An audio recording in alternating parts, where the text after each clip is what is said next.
Good morning students. In previous lecture मैंने आपको आपकी ईवीएस की बुक में chapter number 3 the food we eat read करवाया था। देन आज मैं आपको इस चैप्टर का एक्सप्लेनेशन दूंगी, मतलब ये चैप्टर मैं आज आपको अच्छे से समझाऊंगी। तो सभी स्टूडेंट्स अपनी बुक में इस चैप्टर को पहले रीड करेंगे एक बार, फिर इस वीडियो को देखकर इस चैप्टर को समझेंगे। ये चैप्टर है हमारा फूड के बारे में, मतलब कि भोजन के बारे में जो कि हम खाते हैं। ठीक है, तो फर्स्टली आपको यहाँ पर दिया गया है कि जो फूड है वो हमारा एक तरीके से क्या है, बेसिक नीड है। फूड के ज़रिए हमारी बॉडी को एनर्जी मिलती है काम करने के लिए, खेलने के लिए और पढ़ने के लिए। ठीक है, देन आपको बताया गया है कि जो फूड है वो हमें किससे मिलता है, प्लांट्स से। अब फूड हमें प्लांट्स के अलावा भी एनिमल से भी मिलता है, बट इस चैप्टर में हम पढ़ेंगे कि फूड हमें प्लांट से किस रूप में मिलता है। तो फूड हमें मिलता है प्लांट से, कई सारे सोर्सेज होते हैं प्लांट्स के जिसके ज़रिए हमें फूड मिलता है, जैसे सीरियल्स हो गया, पल्सेस हो गया, वेजिटेबल्स, फ्रूट्स, स्पाइसेस, बेवरेज, ये सब चीज़ों के ज़रिए हमें क्या मिलता है, फूड मिलता है। अब पहले हम बात करेंगे सीरियल्स की। इसके अंदर आते हैं हमारे वीट, राइस, ओट, ज्वार, मैज़ीन, बाजरा, कई सारे अनाज। ठीक है, जिनका यूज़ हम करते हैं रोटी बनाने में, ब्रेड बनाने में, नान बनाने में, और राइस को भी हम वाइडली ईटिंग करते हैं। ठीक है, तो ये थे हमारे सीरियल्स। देन आते हैं हमारे पल्सेस। पल्सेस के अंदर आती हैं हमारी दालें, जैसे मूंग की दाल, उड़द की दाल, मसूर की दाल और राजमे की दाल। ये सब दालें हम अपने फूड में लेते हैं। फिर आता है हमारे वेजिटेबल्स। फिर आते हैं हमारे वेजिटेबल्स में हैं जैसे कैरेट हो गया, आनियन हो गया, पटेटो, टमेटो, बीन्स वगैरह। ये सब क्या है, वेजिटेबल्स है जिसको भी हम पकाकर कुक्ड करके खाते हैं। ठीक है, और कुछ वेजिटेबल्स ऐसी भी होती है जिन्हें हम रॉ, मतलब कि कच्चे के रूप में भी खा सकते हैं, मतलब उन्हें पकाने की ज़रूरत नहीं पड़ती है, और उसके इस रॉ को कहते हैं हम, इस रॉ वेजिटेबल को हम एक तरीके से सलाद के रूप में यूज़ करते हैं। देन आता है हमारा फ्रूट्स में आ गए हमारे Apple, banana, cherries, oranges, pineapples, strawberries and extra. बहुत सारे फ्रूट्स ऐसे होते हैं, बहुत कई काइंड ऑफ फ्रूट्स होते हैं, कई प्रकार के फ्रूट्स होते हैं।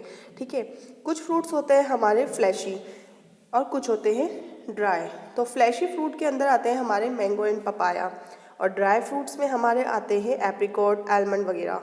ठीक है, अब फ्रूट्स जो कि है हम कच्चे ही खा सकते हैं, उनको पकाने की हमें ज़रूरत नहीं होती है, और हम इन फ्रूट से ड्रिंक, मतलब कि जूस भी बनाकर इसको पी सकते हैं। नेक्स्ट आता है हमारे स्पाइसेस होते हैं हमारे मसालों का यूज़ मोस्टली खाने को पकाते वक्त इनका यूज़ किया जाता है, ये फ्लेवर के रूप में। तो कई तरीके के मसाले होते हैं, स्पाइसेस होते हैं। यहाँ पर आपको कुछ मसालों के नाम दिए गए हैं, जिसमें है आपका cloves, cumene seeds, paper, leaves, turmeric and chillies. ये सब क्या है, कॉमन स्पाइसेस है जो मोस्टली यूज़ किए जाते हैं।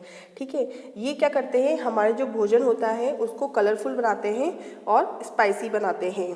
ठीक है, अब इंडियन फूड ज़्यादातर पॉपुलर है अपने इस स्पाइसेस के कारण। ठीक है, अपने मसालों के वजह से इंडियन फूड बहुत ज़्यादा पसंद किया जाता है वर्ल्ड में। अब नेक्स्ट है आपका बेवरेजेस। अब इसमें क्या आते हैं, लीव्स ऑफ सम प्लांट्स होती हैं जिनका यूज़ हम क्या करते हैं, ड्रिंक्स में करते हैं। ड्रिंक्स के जैसे कि हम कह सकते हैं कॉफ़ी, टी वगैरह। तो कॉफ़ी और टी जो होती है वो हमें किससे मिलते हैं, प्लांट से मिलते हैं। फिर उन्हीं को आगे मॉडिफाई कर हम यूज़ में लेते हैं ड्रिंक्स में। ठीक है, ये थे हमारे फूड फ्रॉम प्लांट्स में हमारे सोर्सेस से, कि हमें किस किस रूप में फूड मिलता है प्लांट से। नेक्स्ट है हमारा फार्मिंग। अब देखिए, जो फूड हम खा रहे हैं, जो भोजन हम कर रहे हैं, वो सबसे पहले उसको क्या किया जाता है, उसके लिए सबसे पहले फार्मिंग की जाती है। और ये फार्मिंग कौन करते हैं, हमारे लिए फार्मर्स करते हैं। जो फार्मर्स होते हैं, जो किसान होते हैं, वो बहुत बड़े बड़े फील्ड्स में इन सभी चीज़ों को ग्रो करते हैं।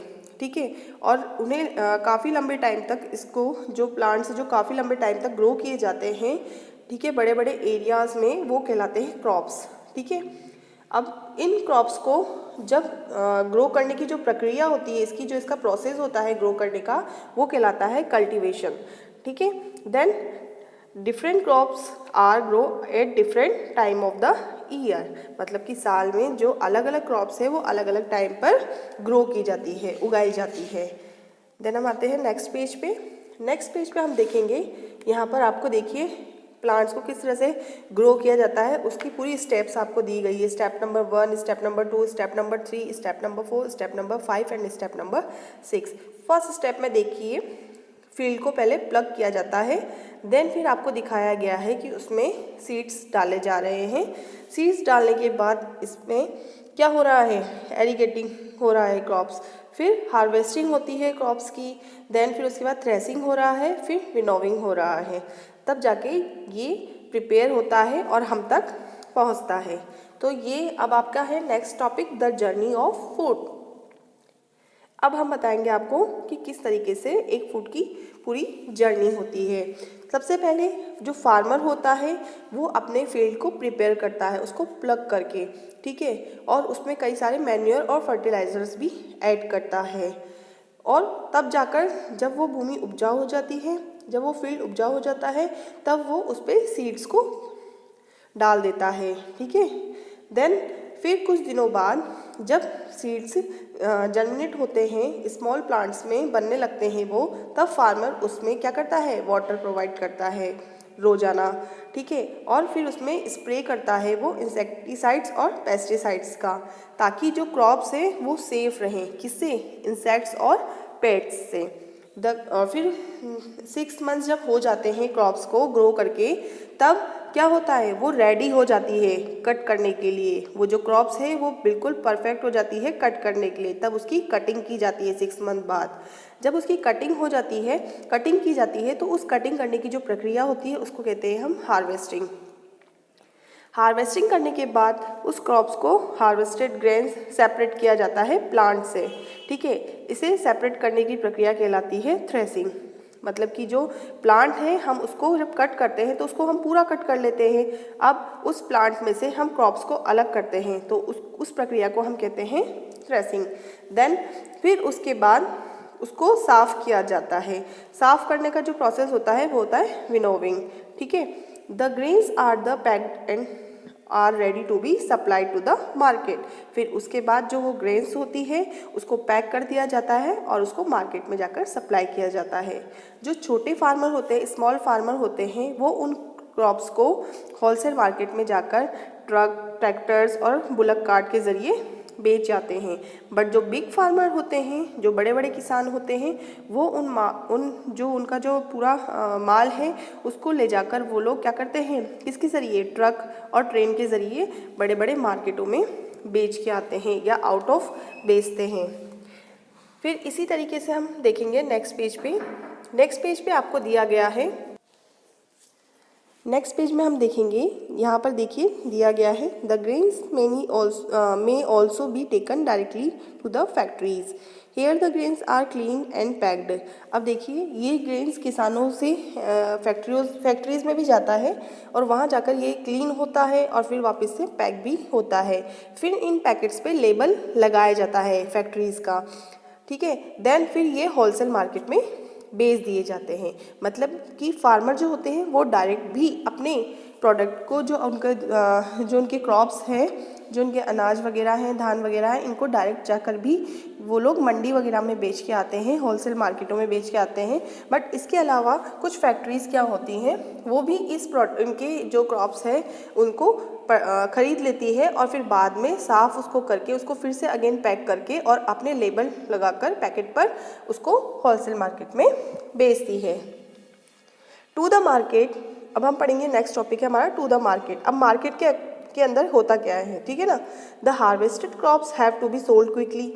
जो हार्वेस्टेड क्रॉप्स होती है वो फटाफट बिक जाती है। कुछ वेजिटेबल्स होते हैं, कुछ फ्रूट्स ऐसे होते हैं जिनको क्विकली बेचना पड़ता है, क्योंकि वो क्या होते हैं, सड़ने लगते हैं। जैसे जैसे वो पुराने होते जाते हैं वो ख़राब होने लगते हैं, उनको ज़्यादा दिनों तक स्टोर करके हम रख नहीं सकते। ठीक है। अब है आगे आपका these perishable fruits and vegetables are quickly transported to the Mandi for sale। ठीक है, जो perishable fruits होते हैं और vegetables होते हैं उनको quickly transport कर दिया जाता है मंडी में बिकने के लिए, सेल करने के लिए। इसी तरीके से नॉन perishable foods भी होते हैं, जैसे कि grains हो गई, pulses हो गए, इनको पैक किया जाता है बैग्स के अंदर, फिर बाद में इनको सोल्ड किया जाता है।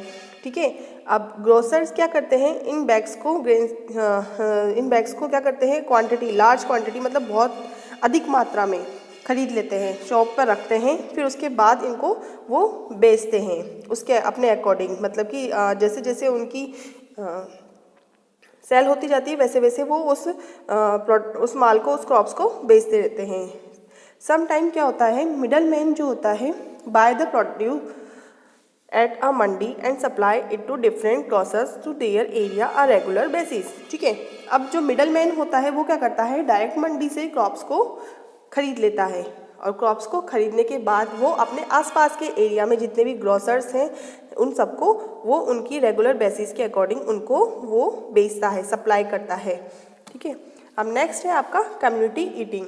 अब कम्युनिटी ईटिंग होती क्या है, कम्युनिटी ईटिंग होती है कि हम जो फूड खाते हैं, भोजन खाते हैं, वो हम अपनी डेली एवरीडे अपनी फैमिली के साथ खाते हैं। ज़्यादातर कभी कभार क्या होता है कि कभी कभार हम क्या करते हैं, स्पेशल ओकेजन्स जब आते हैं तो हम अपनी फैमिली के साथ साथ अपने फ्रेंड्स को, अपने मित्रों को, ठीक है ना, और अपने और दूसरे फैमिली मेम्बर्स, रिलेटिव्स को भी भोजन पर अपने घर बुलाते हैं, और उनके साथ हम क्या करते हैं, पर्टिकुलर प्लेस पर भोजन करते हैं साथ साथ। तो यही हमारा कम्युनिटी ईटिंग कहलाता है। देन फिर आता है लंगर।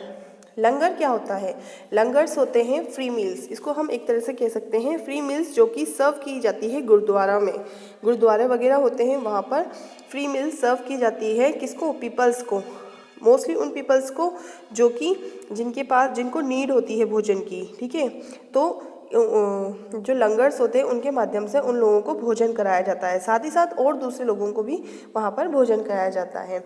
जो वहाँ का लंगर का जो फूड होता है वो प्योरली वेजिटेरियन होता है। ठीक है, वहाँ पे लोग प्रिपेयर करते हैं फूड को, फिर अदर्स जो दूसरे लोग होते हैं वो सर्व करते हैं सबको। ऐसे करके वहाँ पर क्या होता है, भोजन बनता है। साथ ही साथ वहाँ पे साफ़ सफाई भी का भी ध्यान रखा जाता है उस जगह पे। ठीक है, अब जो लंगर was started by Guru Nanak Dev, जो लंगर था वो स्टार्ट किया था, किनके ज़रिए स्टार्ट हुआ था ये प्रोसेस, गुरु नानक देव के द्वारा स्टार्ट हुआ था। इट कॉम्बिनेट्स 3 नोबल प्रिंसिपल्स, इसके अंदर 3 नोबल प्रिंसिपल बताए गए हैं। फर्स्ट है चैरिटी, सेकेंड है कम्युनिटी सर्विस एंड थर्ड है social equality. Duries are neatly spread out for the people to sit on. People are served in disposals plates made of dried and pressed leaves। ठीक है, अब ये जो भोजन है वो किस में परोसा जाता है, जो डिस्पोजल प्लेट्स होती हैं और जो ड्राई लीव्स के द्वारा बनी हुई पत्तल होती हैं उनमें ये भोजन परोसा जाता है। नेक्स्ट हम आते हैं हमारे ट्रेडिशनल फूड पर।